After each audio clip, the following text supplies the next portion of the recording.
Ages and ages ago, when an old man was working in the fields, an old tanuki showed up and raided his crop. So he set a trap for the tanuki. The trap worked, the tanuki was caught, and the old man took it home. He hung it from a beam and said to his wife, "Make a good tanuki stew out of it for me to have when I get back this evening." "Untie me and I'll give you a hand," the tanuki said to the old woman. So the old woman pulled it down and freed it. The tanuki immediately grabbed a pestle and beat the old woman to death.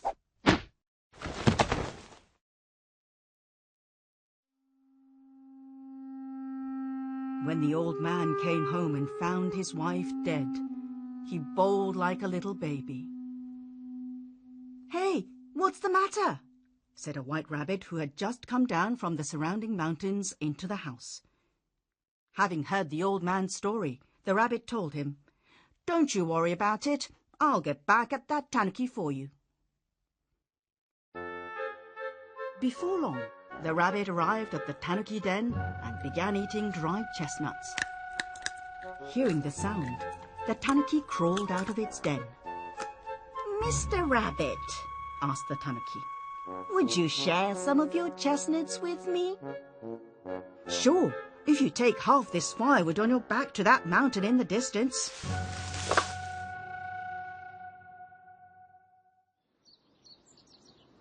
The tanuki started for the mountain with a big bundle of firewood on its back.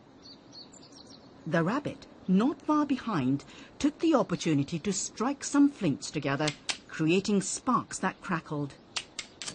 "What's that crackling noise I hear, Mr. Rabbit?" asked the tanuki. "Oh, that mountain over there is called Crackle Mountain. Didn't you know?"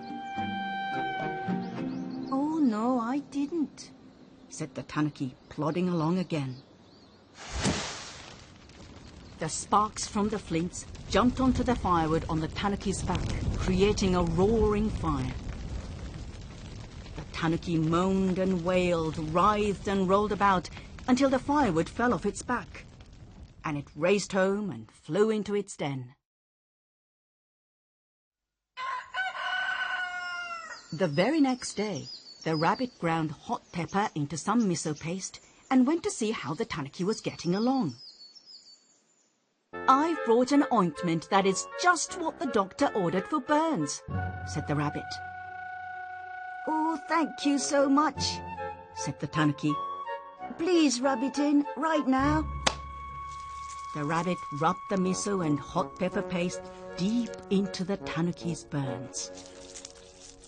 "Ouch! Ouch! That hurts!"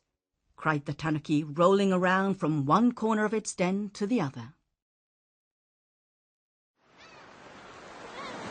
A few days after that, the rabbit and the tanuki set out for the sea.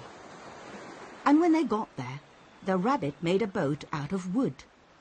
The tanuki, being a copycat, made a boat out of mud. They then rowed their separate boats toward the open sea. "We're still too close to shore for there to be any fish," said the rabbit. "Let's row a boat and see who can get to open sea the fastest."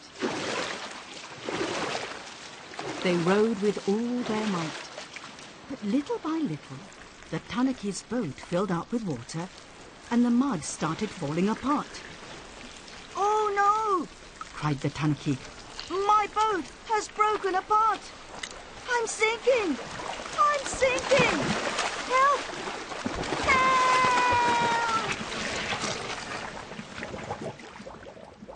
The boat fell to pieces, and in the blink of an eye and the gasp of a breath, the tanuki went down and down, never to be seen again.